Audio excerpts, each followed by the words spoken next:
Hey,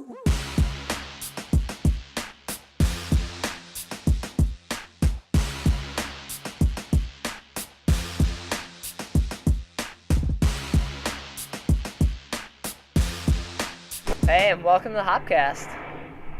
Thanks for coming back, everybody. I'm Brett Chmielewski. My name is Ken Hunnemeder. And today we're drinking some Bell's Brewery. We are drinking some Bell's Brewery, some Midwest beer from Michigan. Been around for a long time. Yeah. And so we probably don't visit them as much as we should. Right. Get caught up in like we gotta try that new beer, that new bomber that came out, get the newest thing, and this is just there. It's always there. And it's always good. That's the thing is when you go in with an old established brewery like Bell's, it's not like you're gonna be surprised with maybe a bad beer from a newer startup brewery or something like that. You know when you pick up a Bell's, it's gonna be a quality beer. Right. I think the good thing about there's beers that you want to like really talk about, and then there's beers you want to enjoy and just drink, and that's usually what Bell's is. You know, it's good. Mm-hmm. We don't have to sit around and talk about it for 20 minutes, so we'll see you later. Drink Bell's beer. See ya. But we can, I guess. And we will. We have a lager and a pale ale from Bell's. Right, so they're Lager of the Lakes. And I haven't seen this one before, so I wonder if this is new, the Midwestern Pale. Midwestern Pale is fairly new. I would say in the 6-8 month range I started seeing those. And I've had this beer before. I liked it. Okay. I haven't had this one, so I guess start with the lager. Lager sounds like a good choice. Let's do it.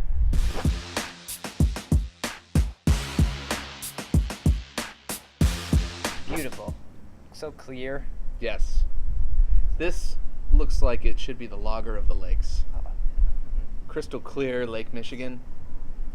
So nice. You just want to go out on the boat drinking this. Put on my goggles then. It's going to get wet out here. Check those eyes.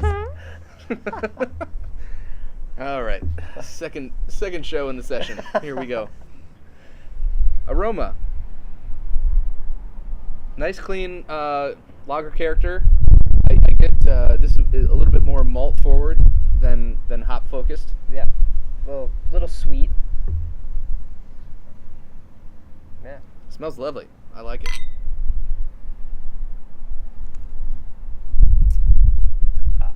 That's good.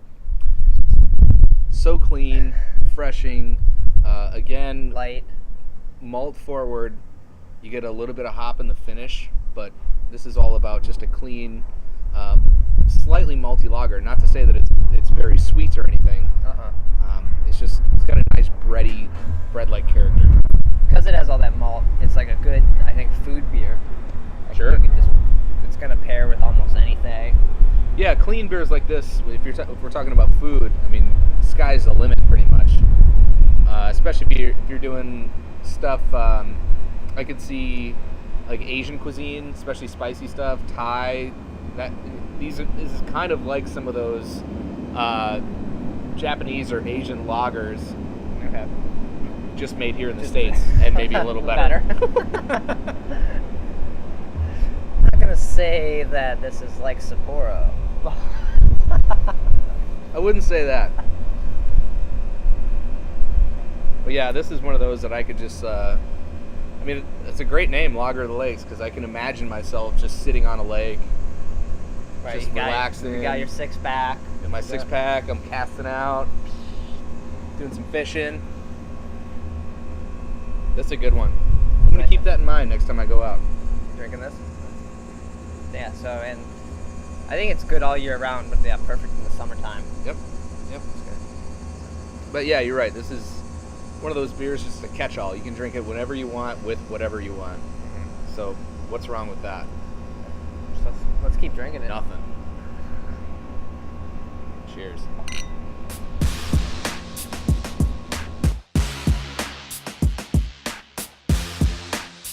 Well, I'd say we just killed that whole 6-pack, but we got some other beer to drink too. Yeah, I'd love to do it, but yeah, we're gonna hop over to the hop over to the Midwestern Pale Ale from Bell's.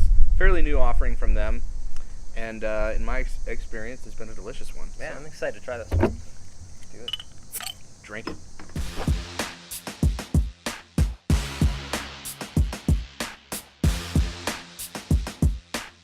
So again, nice and clear. Yeah.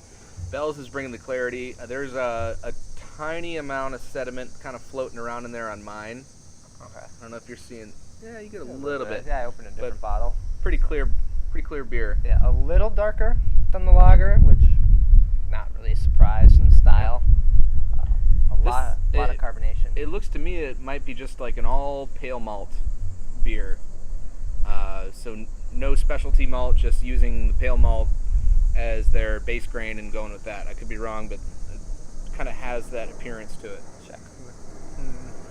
Nice and fluffy, cloudy head too.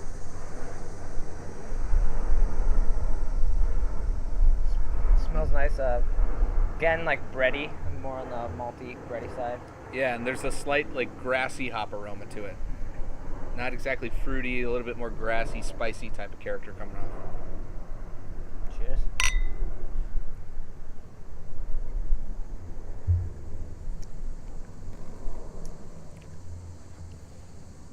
Yeah, definitely bready.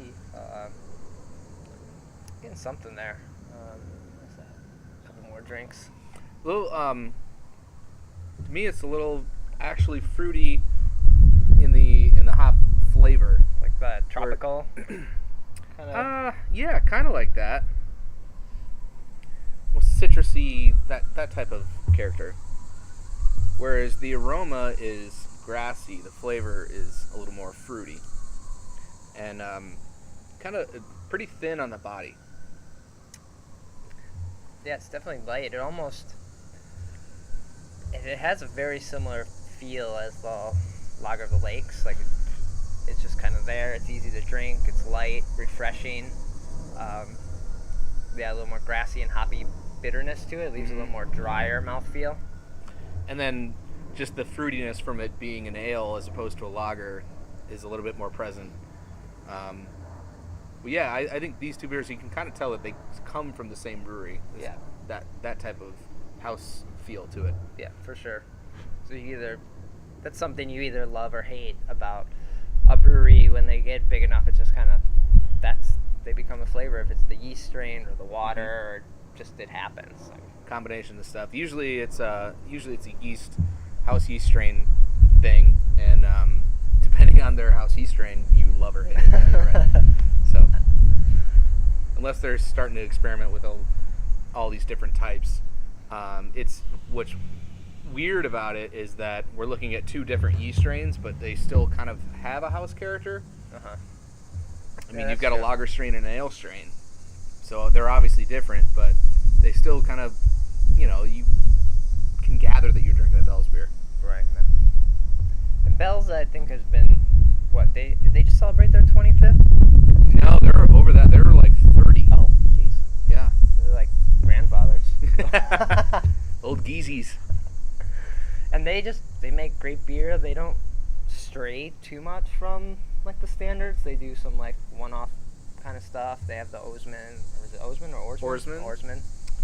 And they'll do their Black Note, which is their Imperial Stout, stuff like that. But nothing like crazy sour, funky stuff or not that you know weird of, no. barrel aged thing. So they do barrel age the Black Note. I mean, they don't. Yeah, you're right. They don't have like a huge barrel aging program or anything like that. They're just concerned with making lots of good beer. Oberon's a big seller for them. Right. So the brewery is great up in Kalamazoo. They've got a number of them. I guess the main brew pub one. The brew pub I've never been to. Oh, okay. I've been to their the newish production facility, which is pretty impressive. It's incredible. It's clean as a whistle. All wood with like these nice paneled windows that open when it needs to, and you're on the tour. You're allowed to actually go on the brew deck and like see the kettles are huge. It's a pretty interesting place to see, and they're doing a lot of green initiatives out there too. Oh right, yeah, they are big on the brew pub the one down like downtown Kalamazoo has that's the Eccentric Cafe, right? So they have like outdoor space for bands, and they do that all summer long. And it's just a great place to sit and drink. Maybe not eat their food, but drink the beer.